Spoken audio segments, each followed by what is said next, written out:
آیت نمبر 90 میں ہے کہ حضرت مریم کو اللہ تعالیٰ نے بیٹا عیسیٰ نصیب کیا اور اسے نشانی بنا دیا دنیا والوں کے لیے. آیت نمبر 94 میں ہے جو کوئی بھی نیک عمل کرے گا اور وہ مومن بھی ہو تو اس کی سعی و کوشش کی ناقدری نہیں کی جائے گی. رکو نمبر 7 جو کہ آیات 95 سے 112 کے بیچ ہے. آیت نمبر 95-96 میں ہے کہ اور حرام ہے ہر اس بستی پر جس کو ہم نے ہلاک کر دیا کہ اب وہ لوٹنے والے نہیں ہیں یہاں تک کہ جب کھول دیے جائیں گے یاجوج اور ماجوج اور وہ ہر اونچائی سے اوپر سے پھسلتے ہوئے چلے آئیں گے.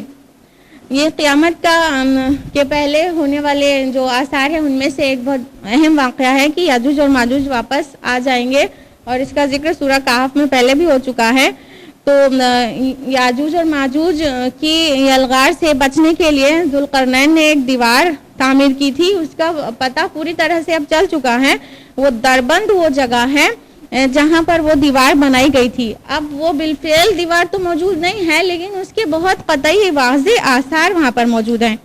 اور قیامت سے پہلے جو ایک بہت بڑی بہت خطرناک اور بہت خون خرابے والی جنگ ہوگی اس کو حدیث میں ملحمۃ العظمیٰ اور بائبل میں آرمیگیڈون کہا گیا ہے. وہ جب ہو چکے گی اور عیسیٰ علیہ السلام دجال کو قتل کر چکیں گے وہ اس کے بعد کا واقعہ ہے کہ یاجوج اور ماجوج سیلاب کی طرح پوری دنیا پہ ٹوٹ پڑیں گے اور پھر سے ایک بار بہت بڑی تباہی مچائیں گے. ایک تو آرمیگیڈون سے بڑی تباہی ہوگی اور پھر یاجوج اور ماجوج کی وجہ سے بہت بڑی تباہی ہوگی. قرآن کی اس آیت میں کہا گیا ہے کہ وہ اونچائی سے پھسلتے ہوئے چلے آئیں گے. تو ایکچولی یاجوج اور ماجوج قوم کا اطلاق جن قوموں پر ہوتا ہے جن علاقوں پر ہوتا ہے وہ ساری قومیں جو ہیں ہمالیہ کے اور مڈل ایشیا کے پہاڑی سلسلوں کے نارتھ میں واقع ہیں. تو ممکن ہے ان پہاڑی سلسلوں کو پار کرتے ہوئے ساؤتھ کی طرف یلغار کریں گے اس لیے کہا گیا اونچائی سے پھسلتے ہوئے چلے آئیں گے. آیت نمبر 97 سے 100 میں قیامت اور جہنم کا تذکرہ ہے اور آیت نمبر 101 سے 103 میں متقی لوگ قیامت میں گھبراہٹ سے بچے رہیں گے اس بات کا تذکرہ ہے. اور آیت نمبر 107 ایک بہت بڑا فیکٹ ہے وما ارسلناک الا رحمۃ للعالمین اور ہم نے آپ کو نہیں بھیجا مگر رحمت بنا کر تمام عالم کے لیے. یعنی رسول اللہ صلی اللہ علیہ وسلم کی بعثت تمام دنیا کے انسانوں کے لیے ہوئی ہے وہ بھی رحمت بنا کر. آیت نمبر 108 میں توحید کی دعوت ہے. آیت نمبر 109 میں قیامت کب آئے گی اس کا پتہ رسول کو بھی نہیں ہے اس بات کا ذکر ہے. آیت نمبر 112 میں ہے رسول صلی اللہ علیہ وسلم نے کہا پروردگار اب حق کے ساتھ فیصلہ فرما دے اور ہمارا رب رحمان ہے جس سے مدد طلب کی جاتی ہے ان باتوں کے خلاف جو تم بنا رہے ہو. یہ تھی سورہ انبیاء کی آخری آیت اور اس کے ساتھ ہی سورہ انبیاء مکمل ہوتی ہے الحمدللہ. اور اب ہم لوگ بڑھتے ہیں سورہ حج کی طرف. سورۃ الحج میں 10 رکوع اور 78 آیات. اس کا نام سورہ حج اس لیے ہے کیونکہ آیت نمبر 27 میں وَأَذِّن فِي النَّاسِ بِالْحَجِّ فقرہ آیا ہے اور اس کے زمانہ نزول میں مفسرین کے درمیان اختلاف ہے. بعض مفسرین کا کہنا ہے یہ مکی سورہ ہے اور بعض مانتے ہیں کہ یہ مدنی سورہ ہے کیونکہ اس سورہ میں مکی اور مدنی دونوں صورتوں کی خصوصیات پائی جاتی ہیں. تو ممکن ہے کہ اس کا ایک حصہ مکی دور کے آخر میں نازل ہوا ہو اور اس کا دوسرا حصہ مدنی دور کے آغاز میں نازل ہوا ہو اور ہجرت کے درمیان بھی کچھ آیات نازل ہوئی ہیں. تو اس لیے یہ مکی اور مدنی ہونے میں اس کا اختلاف ہے. اور اس میں خطاب جو ہے وہ 3 گروپس سے ہے. ایک مشرکین مکہ سے اور دوسرا تردد میں پڑے ہوئے مذبذب مسلمانوں سے اور تیسرا مومنین صادقین سے. رکو نمبر 1 جو کہ آیات 1 سے 10 پر مشتمل ہے. آیت نمبر 1 ہے یا ایھا الناس اتقوا ربکم ان زلزلۃ الساعۃ شیء عظیم. ہے لوگو اپنے رب کا تقوی اختیار کرو بے شک قیامت کا زلزلہ بہت بڑی چیز ہے. آیت نمبر 2 میں ہے جس دن تم اس کو دیکھو گے اس دن بھول جائے گی ہر دودھ پلانے والی اپنی دودھ پلائے کو. یعنی ماں کی ممتا کس قدر مشہور ہے. محبت میں سب سے عظیم اگر کوئی ہے تو ماں ہوتی ہے اپنی اولاد کے لیے. لیکن قیامت کی جو ہولناکی ہے اس کے بارے میں اس طرح واضح کیا گیا کہ دودھ پیتے بچے کو چھوڑ کے ماں اپنے کو بچانے لگے گی اس قدر بھول جائے گی کہ اس کا بچہ کدھر بلخ رہا ہے. اور آگے ہے ہر حاملہ کا حمل گر جائے گا اور تم دیکھو گے لوگوں کو جیسے وہ نشے میں ہوں حالانکہ وہ نشے میں نہیں ہوں گے تمہارے رب کا عذاب ہی بہت سخت ہے. اس کے بعد آیت نمبر 5 میں پھر سے ایک سائنٹیفک چیز ہے سورہ حج میں بھی، اور وہ ہے ایمبریونک اسٹیجز مدرز ووم میں. اے لوگوں، اگر تمہیں دوبارہ اٹھائے جانے پر شک ہے تو غور کرو کہ تمہیں مٹی سے پیدا کیا، پھر نطفے سے، پھر علقہ سے، پھر گوشت کے لوتھڑے یعنی مضغہ سے، واضح شکل والا اور غیر واضح شکل والا. یہ جس انداز میں ایمبریونک اسٹیجز بیان ہوئی ہے کہ مدرز ووم میں کس طرح سے فیٹس گرو کرتا ہے اور ایمبریو کیسی کیسی شکلیں لیتا ہے، یہ جس انداز میں قرآن نے بیان کیا ہے، ایک تو یہاں پر سورہ حج میں اور اگلی ہی سورہ مومنون میں بھی ہے، تو جس خوبصورتی سے فارم وائز بیان کیا ہے، جبکہ وہ ایمبریولوجی جو ہے ٹائم وائز بیان کرتی ہے. تو پروفیسر کیتھ مور کو جب یہ ورسز یا جو قرآنی آیات پیش کی گئیں، پروفیسر کیتھ مور ٹورنٹو یونیورسٹی کینیڈا کے اناٹومی ڈپارٹمنٹ کے پروفیسر ہیں، اور انہوں نے اپنے کافی زندگی اناٹومی اور ایمبریولوجی کے اوپر گزاری ہے. تو انہوں نے یہ جب آیات دیکھی تو کہا کہ جو اناٹومی میں اور ایمبریولوجی میں اسپیشلی جو معلومات اویلیبل ہیں، ان میں سے یہ بہترین ممکن ہے کہ اس سے بہتر ممکن نہیں ہے، اور ہم لوگ جو اسٹیجز بتاتے ہیں وہ ٹائم وائز ویک 1 ویک 2، اس سے بہت بہتر یہ جو فارم وائز ہے کہ کس طرح کا ایمبریو دکھے گا. تو وہ حیران تھے اس بات پہ کہ 1400 سال پہلے عرب کے صحرا میں ایک کتاب نازل ہوئی، اور اس میں ایسی چیزیں کیسے ہیں جب ماڈرن اکوپمنٹ جو ہے اس سے ایمبریولوجی کی ڈیٹیلز اب پتہ چلی ہے، تو اتنی پہلے سے اتنی باریک تفصیلات کے ساتھ کیسے موجود ہے. آیت نمبر 5 اور 6 میں ہے، جس طرح مردہ زمین بارش کے بعد زندہ ہو جاتی ہے، اسی طرح مردوں کو بھی زندہ ہونا ہے. آیت نمبر 8 سے 10 میں ہے کہ جو لوگ اللہ کے بارے میں بے علمی سے جھگڑتے ہیں ان کے لیے دنیا میں رسوائی ہے اور قیامت میں شدید عذاب ہے. رکو نمبر 2 جو کہ آیات 11 سے 22 پر مشتمل ہے. آیت نمبر 11 ہے، اور لوگوں میں سے کوئی وہ بھی ہے جو اللہ کی عبادت کرتا ہے کنارے پر رہ کر، اور اگر اسے کوئی فائدہ پہنچ جائے تو مطمئن رہتا ہے، اور اگر کوئی آزمائش آ جائے تو منہ کے بل الٹا پھر جاتا ہے. یہ کنارے پر رہ کر عبادت کرنے والا کیا مطلب ہے؟ یہ منافقین کا طریقہ بیان کیا گیا ہے کہ اللہ کی فرما برداری کرتے ہیں کنارے کنارے پر. کہنے کا مطلب ادھر فائدہ دیکھتے ہیں تو ادھر لڑک جاتے ہیں، ادھر کا فائدہ دیکھتے ہیں تو ادھر لڑک جاتے ہیں. ان کا دین ایمان کچھ بھی نہیں ہے، بس یہ کہ مذبذب رہتے ہیں. دنیا بھی ان کی جاتی ہے، آخرت بھی جائے گی. دنیا اس طرح سے جاتی ہے کہ اگر کافر ہے تو دنیا ہی کے اللہ العاب میں اور اسی کی عیش و عشرت میں کھو کے دنیا تو پا لیتا ہے، لیکن یہ جو منافق ہوتا ہے وہ نہ ادھر کے رہ جاتا ہے نہ ادھر کا رہ جاتا ہے، اور وہ جہنم میں بھی اس کو سب سے سخت عذاب ہوگا. تو اس طرح جو فائدے کی طرف نظر ٹکائے رہتے ہیں وہ دونوں جہاں اپنا کھو دیتے ہیں. آیت نمبر 18 ہے، کیا تم نے نہیں دیکھا کہ اللہ کے سامنے سربسجود ہے جو آسمانوں میں ہے اور جو زمین میں ہے، اور سورج اور چاند اور ستارے اور پہاڑ اور درخت اور چوپائے، اور لوگوں میں سے بھی بہت سارے. لیکن سب تو اللہ کے مطیع ہیں، لوگوں میں بہت سارے ہیں، سب نہیں ہیں انسانوں میں. آیت نمبر 19 ہے، تو جو لوگ انکار کر رہے ہیں ان کے لیے آگ کے کپڑے کاٹے جائیں گے اور ان کے سروں پر کھولتا ہوا پانی ڈالا جائے گا. آیت نمبر 20 سے 22 میں جہنم کی مزید ہولناکیوں اور اس کے شدید عذاب کا ذکر ہے. اس کے بعد رکو نمبر 3 جو کہ آیات 23 سے 25 پر مشتمل ہے، اس میں آیت نمبر 23-24 میں اہل جنت کے لیے جنت کی مہمان نوازی کا تذکرہ ہے.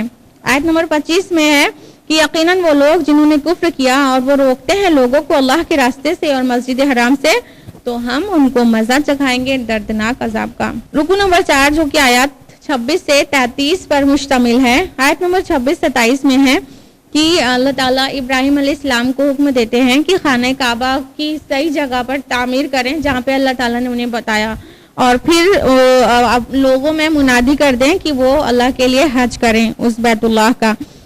آیت نمبر 28 میں ہے، اور اللہ کا نام لے معین دنوں میں ان مویشیوں پر جو اس نے انہیں عطا کیا ہے. یہ حج کی تفصیلات شروع ہو گئیں. مراد ہے یہاں پر معین دنوں، ایام معدودات سے مراد ہے یہاں پہ ایام نحر یعنی 10، 11 اور 12 ذوالحجہ. تو اس میں سے خود بھی کھاؤ اور خستہ حال محتاجوں کو بھی کھلاؤ، یعنی وہ جو قربانی کی جائے گی خود بھی کھایا جا سکتا ہے اور محتاجوں کو بھی دیا جا سکتا ہے. آیت نمبر 29 میں ہے، پھر چاہیے کہ وہ دور کریں اپنے میل کچیل، یعنی احرام کھول دیں اور اس سے نہانا دھونا مراد ہے، اور اپنی نظریں پوری کریں اور اس قدیم گھر کا طواف کریں، اور یہاں پہ طواف سے مراد طواف زیارت ہے. آیت نمبر 31 میں ہے، اور جو کوئی اللہ کے ساتھ شرک کرے گا تو وہ ایسے ہے جیسے آسمان سے گر پڑا تو تو اسے پرندے اچک لے جائیں یا ہوا دور کی جگہ پر پھینک دے۔ جو اللہ کا دامن چھوڑتا ہے، جو اللہ کا مضبوط کڑا چھوڑ دیتا ہے، تو وہ انسان کا حال ایسا ہی ہے جیسے آسمان سے گر پڑا، اب چاہے بیچ میں پرندے نوچ کھائیں اسے اور چاہے ہوا اتنی دور لے جا کر پٹخ دے کہ وہ اس کا چورا چورا ہو جائے۔ اور یہاں پر جو پرندے کہا گیا ہے وہ اشارہ ہے شیطان کی طرف، اور جو جس کو ہوا کہا گیا ہے وہ اشارہ ہے ہوا ہو، تمہاری خواہشات نفس، تمہاری جو نفس کی خواہشات ہیں وہ، کیونکہ جہاں اللہ کو چھوڑا، اللہ سے ڈیٹیچ ہوا انسان، نفس کی خواہش اور شیطان نے اس کو بالکل پکڑ لیا۔ تو خواہشات نفس اور شیطان سے بچنا ہے تو رب کو مضبوطی سے تھامنا ہوگا۔ اللہ کو چھوڑ دیں گے تو پھر یہ دونوں چک لے جائیں گے اور جہنم میں لے جا کے دم لیں گے۔ آیت نمبر 33 میں ہے، تمہارے لیے ان میں یعنی قربانی کے جانور میں نفع ہے ایک وقت معین تک، یعنی اس کا دودھ پیا جا سکتا ہے، جو قربانی کا جانور ہے اس کا دودھ پیا جا سکتا ہے، سواری بھی کی جا سکتی ہے۔ پھر ان کی اصل منزل یا قدیم گھر ہی ہے، یعنی قربانی کے دن ان جانوروں کو اصل قربان گاہ یعنی بیت اللہ پر لے جا کر پیش کرنا ہے۔ رکو نمبر 5 جو کہ آیات 34 سے 38 پر بیسڈ ہے، آیت نمبر 34-35 میں ہے، اور بشارت دے دیجئے عاجزی اختیار کرنے والوں کو، وہ لوگ جب اللہ کا ذکر کیا جاتا ہے تو ان کے دل لرز اٹھتے ہیں، اور جب بھی ان کو تکلیف پہنچے تو اس پر صبر کرتے ہیں اور نماز قائم کرنے والے ہیں، اور جو کچھ ہم نے ان کو دیا ہے اس میں سے خرچ کرتے ہیں۔ یعنی اللہ تعالیٰ کو یہ مطلوب ہے مومن بندے سے کہ عاجزی کرنے والے بندے ایسے ہوتے ہیں، اللہ کا نام لیا جائے تو لرز جائے اور تکلیف میں صبر کرے اور نماز سے مدد لے اور اللہ کی راہ میں خرچ کرے جو کچھ اللہ نے اسے عطا کیا ہے رزق۔ آیت نمبر 36 میں اونٹ کے نہر کرنے کا تذکرہ ہے، اور آیت نمبر 37 میں ہے، اللہ تک نہ ان کے گوشت پہنچتے ہیں نہ ان کے خون، لیکن اس تک پہنچتا ہے تمہاری طرف سے تقویٰ۔ یعنی قربانی کا حکم ہے، اللہ کو کون سا خون اور گوشت پہنچتا ہے، وہ اللہ تعالیٰ یہ دیکھتا ہے کہ کس تقویٰ کے ساتھ، کس احساسات کے ساتھ تم نے قربانی دی ہے اللہ کی راہ میں۔ اسی طرح اس نے انہیں تمہارے لیے مسخر کر دیا تاکہ تم اللہ کی تکبیر بیان کرو جس طرح اس نے تمہیں ہدایت بخشی ہے۔ اب جنگ کے احکام آ رہے ہیں، اور حج اور قتال فی سبیل اللہ کا بہت بڑا ربط، بہت گہرا ربط ہے، کیونکہ بیت اللہ جو تھا وہ مشرکین کے تسلط میں تھا۔ جب تک ان سے جنگ نہیں کی جائے تب تک ممکن نہیں تھا کہ وہاں پر حج کیا جا سکے۔ تو سورہ حج میں جہاں حج کے کام ہیں تو اس کے فوراً بعد قتال فی سبیل اللہ کا بھی حکم ہے۔ اسی طرح سورہ آل عمران میں، اسی طرح سورہ بقرہ میں بھی ہے کہ حج کے کام اور قتال کے کام ساتھ میں ہیں۔ آیت نمبر 38 میں ہے، سب سے پہلے خوشخبری سنائی گئی ہے، یقیناً اللہ خود ہٹا دے گا سچے مومنوں کے دشمنوں کو۔ اس کے بعد رکو نمبر 6 جو کہ آیات 39 سے 48 پر بیسڈ ہے، آیت نمبر 39 میں ہے، اب اجازت دی جا رہی ہے یعنی قتال کی ان لوگوں کو جن پر جنگ مسلط کر دی گئی ہے، اس لیے کہ ان پر ظلم کیا گیا ہے۔ آیت نمبر 40 میں ہے، وہ لوگ جو ناحق اپنے گھروں سے نکال دیے گئے صرف اس جرم پر کہ انہوں نے کہا میرا رب اللہ، ہمارا رب اللہ ہے، اور اللہ لازماً ان کی مدد کرے گا جو اس کی مدد کریں گے۔ وَلْيَنْصُرَنَّ اللَّهُ مَن يَنْصُرُهُ، کہ اللہ تعالیٰ کا ایک اصول ہے کہ اللہ تعالیٰ اس کی ہی مدد کرتا ہے جو اس کی مدد کرتے ہیں، یعنی اللہ کی مدد جو کرے گا اللہ تعالیٰ اس کی مدد کرے گا۔ اللہ کو کس طرح کی مدد درکار ہے؟ اس کے دین کے لیے اپنے آپ کو کھپاؤ، اپنے کو لگاؤ، حق کے علم بردار بن کے کھڑے ہو، یہ اللہ کی مدد ہے، اور پھر اللہ کی مدد لازمی ہے اس انسان کے لیے۔ آیت نمبر 41 میں ہے، وہ لوگ کہ اگر انہیں ہم زمین میں تمکن عطا کریں تو وہ نماز قائم کریں گے، زکوٰۃ ادا کریں گے اور نیکی کا حکم دیں گے اور برائی سے روکیں گے۔ یہ اللہ کی مدد ہے اس انداز میں کہ نماز قائم کریں، زکوٰۃ دیں اور نیکی کا حکم دیں، برائی سے روکیں۔ اور اللہ کو مومنوں سے یہ اعمال مطلوب ہیں، اللہ تعالیٰ یہ چاہتا ہے۔ یہی وہ آیات ہیں جو سفر ہجرت میں کے دوران نازل ہوئی ہیں، جس کی وجہ سے اس سورہ کو مدنی سورہ بعض مفسرین کہتے ہیں۔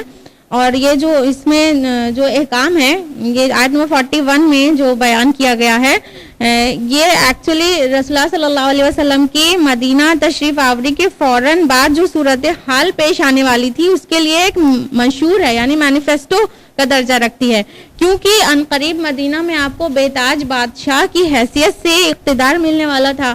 اس لیے پہلے ہی بتا دیا گیا کہ جب تمکن ادا کرتے ہیں تو یہ کرتے ہیں ہمارے نیک بندے، تو یہ کرنا ہے، نماز قائم کرنا ہے، زکوٰۃ دینا ہے، نیکی کا حکم دینا ہے، برائی سے روکنا ہے۔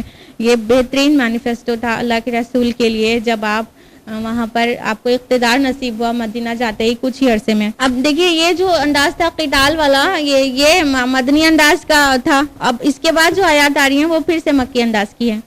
آیت نمبر 42 سے 48 کے بیچ ہے۔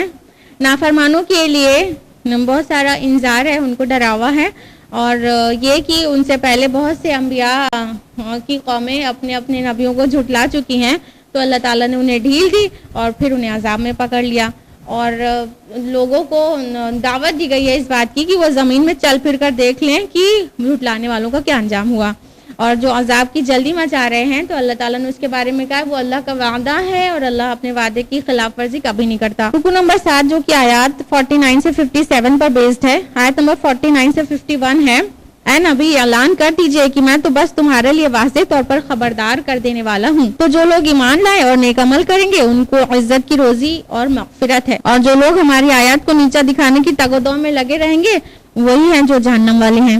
آیت نمبر 52 میں ہے کہ اللہ تعالیٰ اپنے فضل سے اپنے نبی کے اجتہاد میں جو شیطانی خلل اندازی ہو جاتی ہے اس کو بالکل پاک کر دیتا ہے۔ آیت نمبر 56 اور 57 میں ہے کہ روز قیامت بادشاہی صرف اور صرف اللہ کی ہوگی، اور نیکوکاروں کو جنت ملے گی اور کفر کرنے والوں کو جہنم۔ رکو نمبر 8 جو کہ آیات 58 سے 64 کے بیچ ہے۔ آیت نمبر 58 ہے، اور وہ لوگ جنہوں نے ہجرت کی اللہ کی راہ میں پھر وہ قتل ہو گئے یا فوت ہو گئے، اللہ ان کو لازماً رزق حسنہ عطا فرمائے گا۔ آیت نمبر 60 میں ہے، اور جو شخص بدلہ لے اسی قدر جس قدر اس پر زیادتی کی گئی، پھر اگر مزید زیادتی کی جائے تو اللہ لازماً اس کی مدد کرے گا۔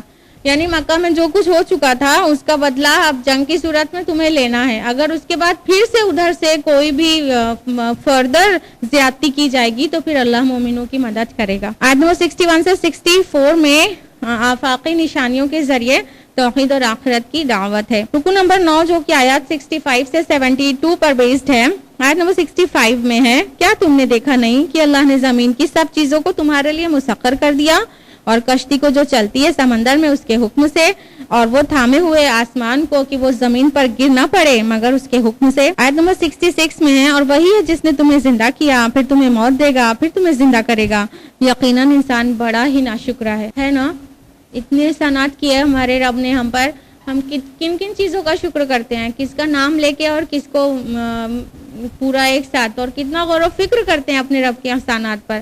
اسی لیے تو قرآن نے کہا یقیناً انسان اپنے رب کا بڑا ہی ناشکرا ہے۔ آیت نمبر 68 سے 70 میں ہے، اور اللہ تعالیٰ نے قیامت کے دن لوگوں کے اختلافات کا فیصلہ کر دے گا جو جس باتوں میں اختلاف کر رہے تھے۔ آیت نمبر 71 اور 72 میں ہے کہ شرک کی کوئی دلیل نہیں ہے روئے زمین پر، وہ بے دلیل ہے اور مشرکوں کے لیے آگ کا عذاب ہے۔ اور اب آخری رکوع سورہ حج کا رکوع نمبر 10 آیات 73 سے 78 تک، اور یہ جو رکوع ہے یہ دعوتی اعتبار سے نہایت جامع اور بہت اہم ہے۔ پہلی 4 آیات میں اللہ پر، رسول پر اور آخرت ایمان لانے کی دعوت ہے، اس لیے خطاب ہے یا ایھا الناس سے، اے نوع انسانی، اے لوگو، جبکہ آخر کی جو 2 آیات ہیں اس میں خطاب ہے یا ایھا الذین آمنوا سے، یعنی اہل ایمان کو دعوت عمل کی دعوت دی جا رہی ہے۔ آیت نمبر 73 ہے، یا ایھا الناس ضرب مثل فاستمعوا لہ، اے لوگوں ایک مثال بیان کی جا رہی ہے پس ذرا توجہ سے اسے سنو، یقیناً جنہیں تم اللہ کے سوا پکارتے ہو وہ ایک مکھی کی بھی تخلیق نہیں کر سکتے اگرچہ وہ سب اکٹھے کر دیے جائیں، اور اگر مکھی ان سے کوئی چیز لے اڑے، چھین لے جائے تو اسے چھڑا بھی نہیں سکتے۔ ضعف الطالب والمطلوب، کتنا ہی کمزور ہے طالب بھی اور مطلوب بھی، یعنی مانگنے والا بھی اور جس سے مانگا جا رہا ہے وہ بھی۔ شرک کی مذمت ایک خوبصورت سی مثال سے بیان کی گئی ہے کہ وہ بت ہوتے ہیں، ان کے آگے چڑھاوا چڑھایا جاتا ہے، اس میں مکھیاں اگر بھنک رہے ہوں تو ان سے بولو کہ اگر ایک مکھی بنا دے تو نہیں بنا سکتے، یہاں تک کہ مکھی ان کے چڑھائے چیز پہ سے کچھ لے کے اڑ جائے تو اسے چھڑا بھی نہیں سکتے۔ کتنا کمزور ہے مانگنے والا بھی اور دینے جس سے مانگا جا رہا ہے وہ بھی۔ آیت نمبر 75 میں ہے، اللہ چن لیتا ہے اپنے پیغامبر فرشتوں میں سے بھی اور انسانوں میں سے بھی، یعنی رسالت کے دونوں واسطے بیان ہو رہے ہیں، رسول بشر اور رسول ملک، یعنی جبریل علیہ السلام رسول ملک، انہوں نے رسالت کا کام کیا، یعنی پیغام کو پہنچانے کا کام کیا، پھر رسول اللہ صلی اللہ علیہ وسلم کے قلب اقدس پر نازل کر دیا، تو باقی انسانوں کو بلانے کا کام اللہ کی طرف رسول اللہ نے کیا، اس لیے وہ رسول بشر۔ آیت نمبر 77 ہے، یا ایھا الذین آمنوا ارکعوا واسجدوا واعبدوا ربکم وافعلوا الخیر لعلکم تفلحون۔ اے لوگو جو ایمان لائے ہو، رکوع کرو، سجدہ کرو اور اپنے رب کی بندگی کرو اور اچھے کام کرو تاکہ تم فلاح پا جاؤ۔ یہ ہے مطالبات مومنین سے، صادقین سے۔ آیت نمبر 78 ہے، وجاہدوا فی اللہ حق جہادی، کہ اور جہاد کرو اللہ کی راہ میں جیسا کہ جہاد کرنے کا حق ہے، بس یوں ہی تھوڑا سا نہیں، اپنی جانوں کو کھپا دو۔ ہُوَاجْتَبَاکُم، اس نے تمہیں چن لیا ہے اور دین کے معاملے میں تم پر کوئی تنگی نہیں رکھی ہے، تمہارے جد امجد ابراہیم کی ملت اور اسی نے تمہارا نام مسلم رکھا ہے، اس سے پہلے بھی اور اس کتاب میں بھی یہ اللہ کا رکھا ہوا نام ہے مسلمان۔ آگے ہے اسی آیت میں، لِيَكُونَ الرَّسُولُ شَهِيدًا عَلَيْكُمْ وَتَكُونُوا شُهَدَاءَ عَلَى النَّاسِ، تاکہ گواہ ہو جائے رسول تم پر اور تم گواہ ہو جاؤ نوع انسانی پر۔ سورہ بقرہ کی آیت میں 143 جو شہادت علی الناس پہ مبنی ہے، یہاں پر صرف پوزیشن چینج ہو گئی ہے، پہلے یہاں پر رسول شاہد ہو جائیں تم پر اور تم گواہ ہو جاؤ تمام نوع انسانی پر، یہ طریقہ ہے، اور وہاں بقرہ میں ہے کہ تم گواہ ہو جاؤ تمام نوع انسانی پر اور رسول تم پر گواہ ہو جائیں، خالی پوزیشن چینج ہو گئی ہے اور آیت وہی ہے شہادت علی الناس والی۔ اس کے بعد ہے فاقیموا الصلاۃ وآتوا الزکاۃ واعتصموا باللہ، کی صلاح قائم کرو اور زکوٰۃ ادا کرو اور اللہ کے ساتھ چمٹ جاؤ۔ ہوا مولاکم، وہی تمہارا مولا ہے، فنعم المولا ونعم النصیر، کیا ہی اچھا مولا اور کیا ہی اچھا مددگار۔ مولا آقا، حمایتی اور پشت پناہ کو کہتے ہیں۔ اس طرح سورہ حج بھی مکمل ہوئی الحمدللہ، اور سورہ حج کے ساتھ ساتھ ہم لوگوں نے 17 پارے مکمل کر لیے الحمدللہ ثم الحمدللہ۔ اس کے ساتھ ہی آج کی محفل کا یہیں اختتام ہوتا ہے۔ والسلام علیکم ورحمۃ اللہ وبرکاتہ۔